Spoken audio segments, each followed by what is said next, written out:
Very good afternoon. So now we are continuing with the discussions on dynamic programming, and last time we have talked of MCM problem. We have already talked of its characterization, or I will say step 1 and step 2, where primarily we have been able to talk about its recursive implementation and recursive implementation using substructure or optimal substructure, which was overlapping in nature. So I'm sure many of you have attempted to do the coding, but if you have found any difficulty, then we are going to discuss all those issues now. So just quick recap that this is how we talked about MCM to be discussed and found. So this MCM is being computed through recursively for finding various k's. And we said k can be 1 to j, I to j minus 1. And then all of these recursive values plus these from the corresponding order or p array we can easily find. And this can be straight away implemented. I asked you to implement and then think of a memoized version also. So I'm sure some of you have done this.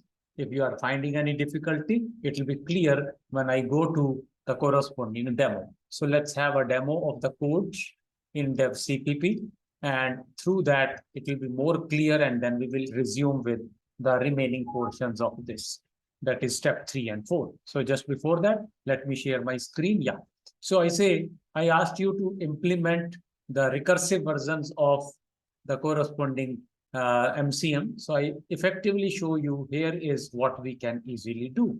So this is, I'm passing the pay and start and end, that is I and j. So first thing is obvious, I have to have a stopping criteria. So if I say stopping criteria, when I said that we are going to implement it using this recursion, and where I said this, so obviously I need to have here the stopping criteria defined. And this way I can say, in this case, if I equal to j or I is greater than equal to j, obviously the multiplication result will be simple. That is, I can simply say the value is 0. I'll say, or return 0, you could say, whatever you say.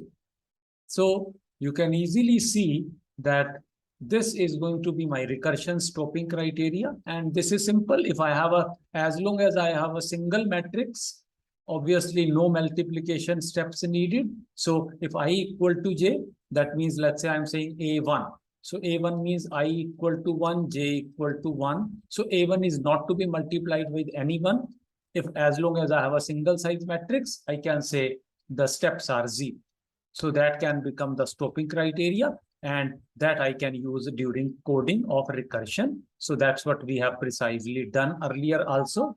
And let's see where we have the code available now. So I said this I can have the stopping criteria. Otherwise, I said find the minimum by using various k. So I'm getting k equal to I to j minus 1. That is a start to end minus 1. Minimum steps initialized with int max. Then I had 3 values. Recursive MCM to be called for I to k, that is a start to k. Recursive MCM to be called from k plus 1 to j, that is k plus 1 to end now. And then third value was a pi minus 1 k pk into pj. So p start minus 1 into pk into p end. If these 3 values collectively, if they are currently going to reduce the total minimum steps. So if my min steps currently are greater, I update min steps. And finally, I return effectively the same code which we have tried in road cutting problem also, or we have the way we define parallelly exactly same. Then I go to its memoized version demo.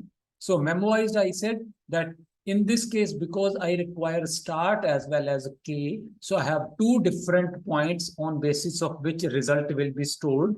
One is the starting parameter, another is the ending parameter. So here I have 2 points, so it will require a 2D array. In a road cutting, I have only 1 parameter based on which recursive calls were being made. So single array, 1D array could work. In this case, I have 2 different dimensions. Not because matrix is two-dimensional, but because I am supposed to calculate the values of various recursive calls on basis of two parameters, where one will be I, other will be J. So different values of I and different values of J will result into a different memoization result required. Hence, I say I require a 2D array. So I take a 2D array named as R, and this is the R I am passing. I am assuming maximum n as 20. R0 will be not used or could be initialized to 0. So R1 to R20 are going to be the various values corresponding to n. So maximum n as 20, but because 0 index is also needed, so I pass here 21. You remember, I have already discussed that passing except the first index size, all other higher sizes of the multi-dimensional array while parameter passing is must. So passing this 21 will be must. Here I may write 21, I may not write also, both are okay. So I first of all say let Rij be initialized to int max, and then I will say Rii means one matrix multiplied with itself. Effectively steps are 0. So that was already stopping criteria also. Now I can also use that to initialize Rii, and then I call memoized version of this. So this R being passed, here is a memoized version. Effectively here, what I will say, if R start and or Rij is already calculated, don't recalculate, otherwise finally stored. So I will say if a start greater than equal to n, obviously nothing to be done. Otherwise, I'll check. This is the only additional line I'm writing. If a start R start end, that is Rij, is less than int max, means it has been updated. So I have initialized with int max. Whenever it will get calculated for the first time, value will reduce less than int max, it will come. So I will say if the value is already reduced, that means it has been calculated. Straight away return that R start end. Otherwise, same thing, calculate the corresponding value, min steps, etc., doing all same, and then storing this min steps into R start end, and then returning this value. So first time R start end, let's say R17 will be stored by some recursive call, but later if R17 is called, then that will be available with some value, and next time it will be used. So effectively same code, whatever we have done here, all code remaining same into our memoized version also. The only change being the result being stored into R2D array, and initially checking if that value is already generated in the 2D array, then we will simply use and not go into recursive call. Having said that, then I will resume and stop this, and then I'll go to the definitions and all those discussions which we were already doing. So let's resume here and go with the next discussions. So now we have already seen the recursive plus as well as memoized version demo. So both codes are very similar and we can easily understand. And we have already seen that this is an ideal DP situation because the overlapping sub-problems are there. So recursively optimal substructures exist, but they are overlapping in nature. Hence, that straight away means that a DP can be used. So we need to plan DP solution. DP solution means a bottom-up solution. So how to create a bottom-up solution? So obviously, it means from somewhere n equal to 0, etc., we have to start and go up to highest value, that is n. So I'll say something like I equal to 0, I have to start and go towards getting this. For example, I said Ri to be calculated as R0 initially, then using this R1 and go and so. But in this case, I don't have one dimension, I have two dimensions. So what will be initially without recursion? I should know, obviously, something related to R0, but is that the only value? But let's see. So initially, some values are non-recursive. Those are straight away known. Which are those values? So those will be the starting point. And from there, I will keep on building higher values. Which are the starting values which are non-recursive? I have already said when I equal to j. That was effectively value 0. return 0, we have already said this. That effectively means in array R or 2D array R, Rii will be 0. So that means effectively R11 obviously 0. Similarly, R22 obviously 0. And similarly, Rnn. So if I'm saying A1 matrix being multiplied with no one, the value is 0. A2 multiplied 0, obviously. A2 multiplied with no one, 0. Similarly, An being just multiplied with no one, value is 0. Steps are 0. So this will become the starting value. Now, if I know, let's say R11, R22, R33, all these values are known to me, what next I can calculate? These values if clearly represented matrix chain of size 1.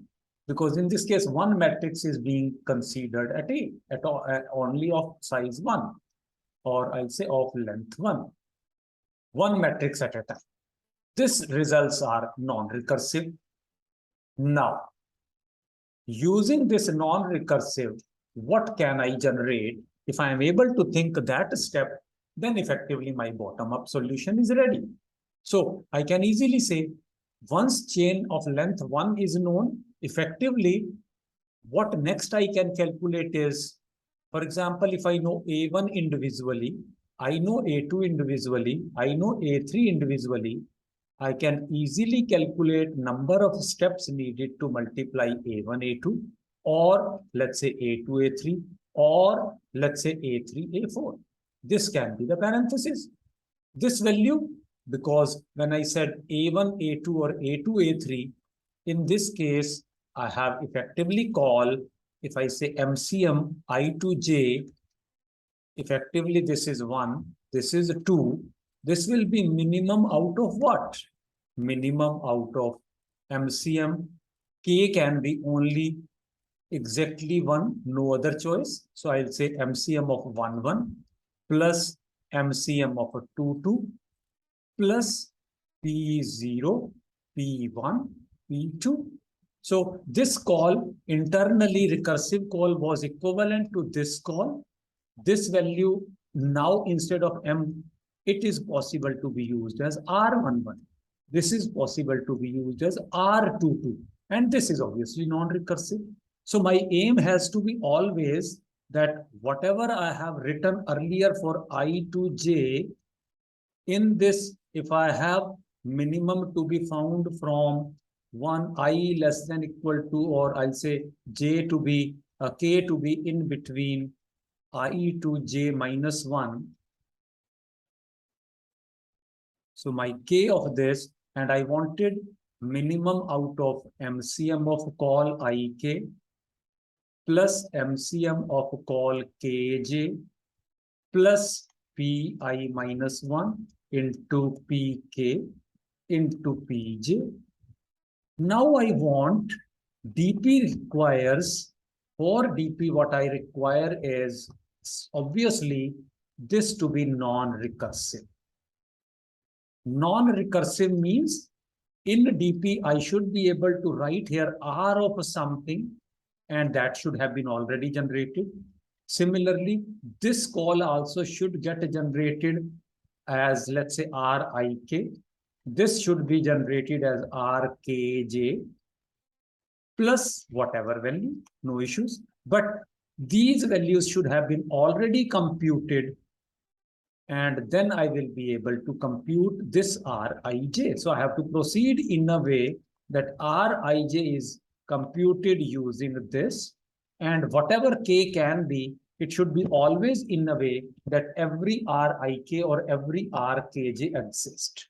So this should be computed for all k, only then this Rij can be computed. Only then Rij is non-recursive, should be computed. Now, knowing this fact, I can easily see that I am able to do the same work now as I say, once I have these values, A1, A2 or A2, A3 or A3, A4 can be calculated because this is non-recursive. I have this value already known to me. MCM 22, this is R22 already known to me, and so and so. So I can say effectively length equal to 2 cases all can be computed.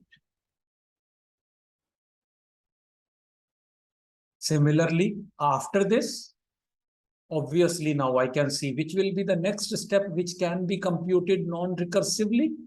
Obviously, length 3. For example, if I say I want to calculate A1, A2, A3, this requires this to be solved as either this way or this way. Now, this is nothing but R12. We have already computed length 2. This is also R23.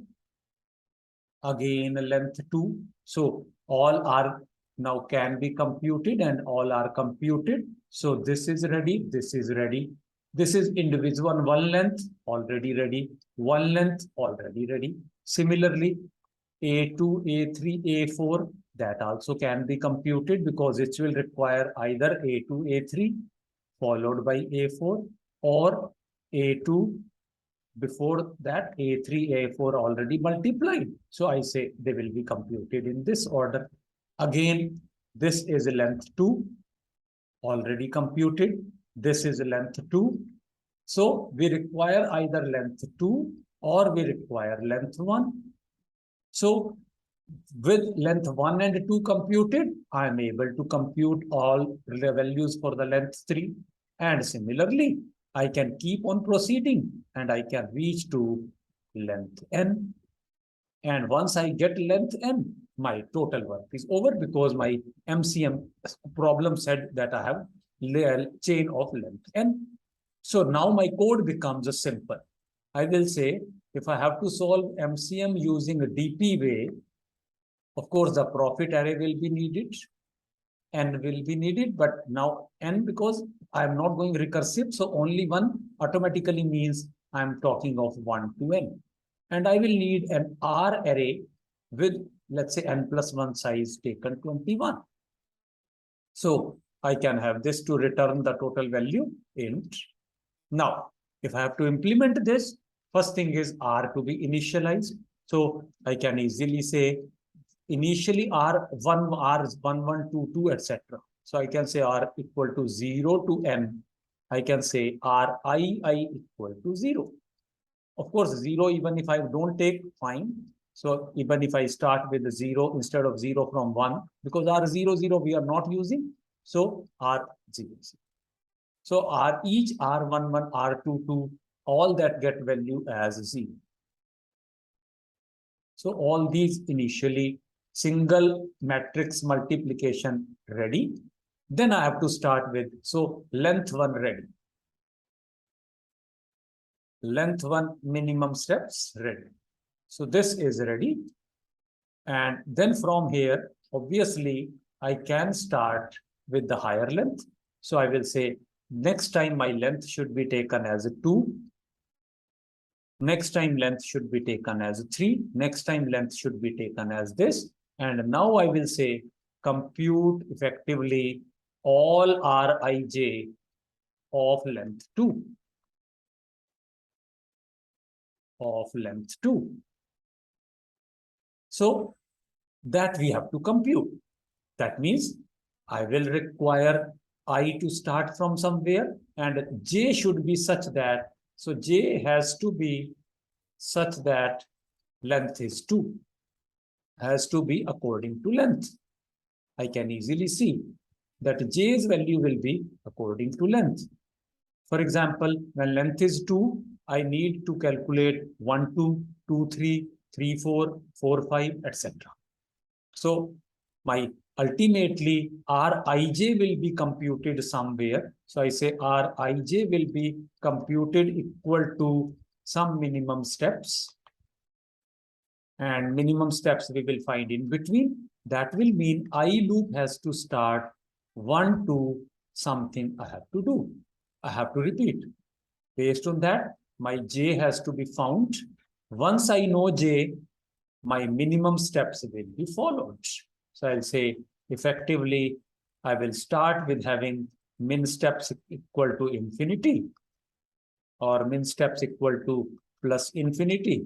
And then for loop of a k to start, k equal to something, and then min steps to be modified. And once that is done, my Rij will be ready.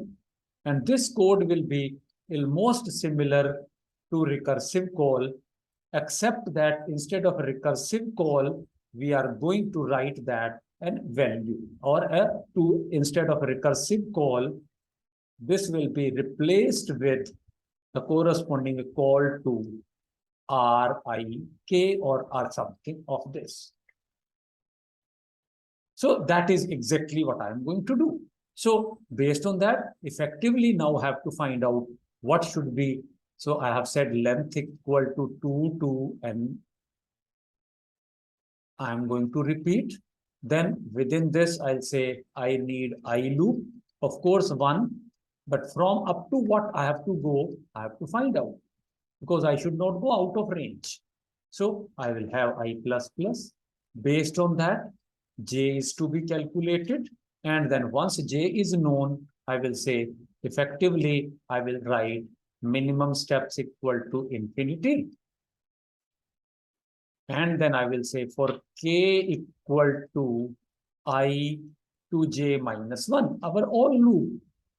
And I will say here, if min step is greater than what?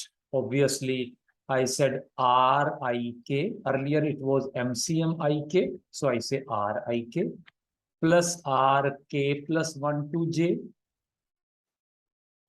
plus Pi minus 1 into Pk into Pj. If this value, if min step is greater than this, my min steps will be updated equal to modified value and so and so. If anything else to be done, once a k loop is over, effectively my Rij is ready. Rij will be equal to this min steps. And finally, I will be able to complete everything and do like this. Now, obviously, what should be the j value? So first time I said, if length is 2, then I want 1, 2, 2, 3, and so up to n minus 1 and n. When length is 3, I want to calculate 1, 3, 2, 4, 3, 5, and so that will mean n minus 2, comma n. So now I can define what will be j. J will be I plus, I is initially 1, based on the length, I plus length. So length is 2 for the first time. If length is 2, 1 plus 2, but last value is minus 1. So I can say I plus length minus 1. Something like this. Similarly, up to what I should go? First time up to n minus 1. Next time n minus 2. Obviously, when length will become 4, I will say go up to n minus 3 to n. This becomes total length 4. So this I can easily see will become something as n minus length plus 1. Something like this. So approximately you can see, and this is going to be overall logic. So I'll just have something like this to be shown into DevCpp for your clarity, and it will be more clear once I will look at the code there. So I'll just go through DevCpp to show you a partial code so that you can write. So I say, if I have to implement my MCM DP, this is the way P will be there, N is there. I said, first of all, R to be initialized from 1 to N or 0, whatever you say. Then length equal to 2 to N I have to do. For loop needed for I. J also I need to know. And based on that, I have to compute Rij. Of course, using non-recursive values. So I will say let Rij be equal to int max or min step variable you can take. And then k equal to I to j minus 1, same loop which we have used in the recursive version. Now just see, this was the recursive version. Here also I have written the same loop. I to j minus 1, start to n minus 1, and these are three values. The only change being, instead of MCM recursive, I will be using R. So I said from start to n minus 1, I to j minus 1, val will be equal to non-recursive value coming from Rik, non-recursive value Rkj, and this value. And if current value is lesser than the previous, then I will be updating. So this is effectively the same logic. Finally, my result will be my starting index is 1, ending index is n. So R1n tells the overall minimum steps needed to multiply matrices 1 to n. So R1n is the final value. And you can easily see, here I have taken one extra array, S. So why I have taken S? S is storing the parenthesis position or k value for which the minimum steps k. So I should know so that I can accordingly display. So for which k I got the minimum steps, that k I am storing, and this k needs to be stored for every Sij, because every Rij is getting some minimum value for every pair of ij applicable. Similarly, for every ij applicable pair, where the bracket will be, that is going to be k. So k is obviously in between range of I to j minus 1, but that will be useful to display my result. So based on that, now let's go back and resume into the PPT. And here I say, so effectively I have been able to find this. So what additional I have done is here, then I have also stored Sij equal to k to know or used to parenthesize or print the parenthesis. So used to print parenthesis, I will say. And I will be using it and discuss now. But rest of the logic is more or less same. And we have all done that way. So then I say, finally, I am returning R1n. Why I am saying? Because I can easily confirm that when I reaches to the last position, that time what will be I? Finally, I will be n minus length plus 1. I have just said as final value. At that time, finally length will be equal to 2, equal to n finally. So I'll say at final step or at the final stages, finally length will be n. That will mean I will be n minus n plus 1. That is it. So effectively my for loop will be I equal to 1, I less than equal to n minus length plus 1. So I will execute only once, 1 to 1. Effectively, this means I equal to 1 to 1, because this value is becoming 1 in the final stages. So this will execute 1 to 1. At that time, j will become I minus length, or I'll say I plus length minus 1. Equivalently, when I is 1, length is n, and when I am saying minus 1. So equivalently, j will be 1. So through this process, Rij will be calculated. Rij now will be equivalent to R1, as I is 1, j is n. So R1n will be calculated, and this is the final value to be returned. Perfect. Now, the only thing is, say I have got brackets to be printed. So I have the final step, say print parentheses also. So I will say where to print. Say I have A1 to A6 as total. So my 1 to n and n being 6. So I say out of A1 to A6, my S, I'll say my S16 tells what?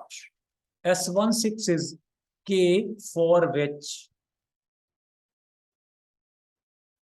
A1 to A6 were parenthesized. That is the minimum corresponding K. For example, let's say K is 4. Say, that means I should print A1, A2, A3, A4 is considered as one group, and then A5, A6 is another group. So this is one sub problem. This is another sub problem. So those sub problems are recursively solved separately, and where their parentheses will come, that will be told by S14. S14 will tell, if I use the proper syntax, this becomes like this. So S14 will tell where this parenthesis came. For A5, A6, whether parenthesis came here or not, etc. S56 will tell. Similarly, S14 may be parenthesis somewhere. So all that is recursively known. So effectively, I can print my parenthesis also without much difficulty by using the corresponding. If I have got my starting point I, if I have got my ending point J, and if I know my S, then correspondingly, I can easily calculate or easily print.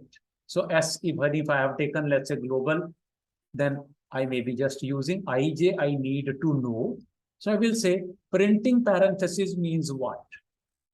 If I is equal to J, nothing special to be done. I can simply print effectively nothing but AI, so that I get written, let's say, A3. So in subscript won't come while printing, on screen I will get this. This is equivalently, of course, a printf with percentage %d, etc. So A will be written word and then percentage %d, and then you can print corresponding I. I and AJ are equal. So this is equivalent to, let's say, printing A3. So maybe I will get A1, A2 as a bracket, A3 printed separately, and this becoming answer if n was 3. One example. So sometimes a call will come. So I say initially this bracket to be put. This bracket I will put initial. So I say my overall solution is, else what is the solution? Else I will say print parenthesis. Then, so I printed this parenthesis. Then I will say print sub problem 1 solution. Sub problem 1's solution. 1's parenthesis. So through that process, this whole will get printed. Once this whole gets printed, after that, second sub problem should be printed. So I will say after this, print sub problem 2's parenthesis. If that is single, of course, these parentheses to be printed. And if there are multiple, they will be also further. For example, if it was bigger size, could be, I say, A1, A2 to be one separate group. Second will be, let's say, A3, A4, A5 in some way. How? That will be again recursive. So which one will be bracket? It could be, let's say, A3 into A4, A5, or it could be A3, A4 first into bracket and then A5, but I don't know. So this will be all recursive in nature. So I say print sub problem 2's parenthesis. Once done, then I will print my final closing bracket. So what I'm saying is my printing of this was overall printing from I to J was equivalent to print, I will say, parenthesis, then sub problem 2's as per K up to K from I to K,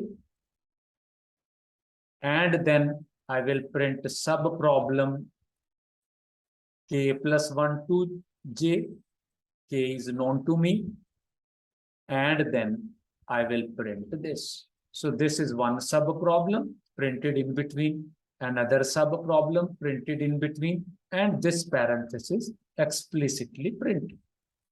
This will internally again print, let's say A1, A2, because ultimately when call to this recursively will go, that will further print the similar double quotes at the start, double quotes at the end.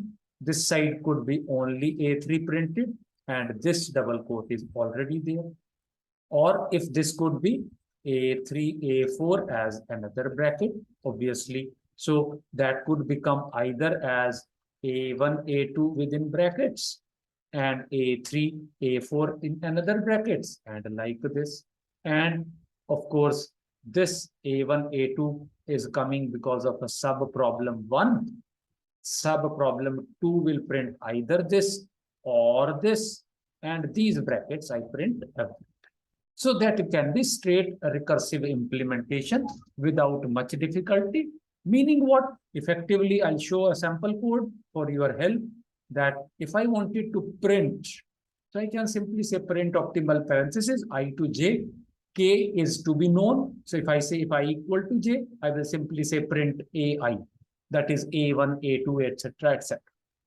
Otherwise, I know k taken from s, then I will say print left opening parenthesis, print sub solution 1, recursively that will bring a lot of parentheses, print sub solution 2, that will again bring a lot of parentheses if they further go into the similar recursion, and then I have the closing parenthesis. So by using this, you can easily implement this DT solution, and by this, I will stop now and maybe I'll ask you to practice all this, do implementation, partial coding I have shown, but along with this partial coding, you must try complete coding, understand complete coding. You should do DP based. Result printing also should be done. Result, that means a parenthesis printing also to be done. So that also you should do. And once these are done, there are two sub problems I'll ask you to solve or read from the book. Let me just note down the problem numbers. So I will say that all of you must try as a homework I am giving, that try question number 15.2-3 and 15.2-5 of page 378 of the Corman third edition. That will give you more confidence and you will get better clarity of this. So wishing all of you a very happy Diwali. Enjoy your Diwali. After Diwali, complete all your backlog of programming practice. And once you come after Diwali, we will see another problem of DP. That is another standard problem to be discussed after Diwali. So wishing you happy Diwali. All of you enjoy. Have a safe Diwali. Happy Diwali to all of you. Bye-bye. All the best. Let me stop the recording now.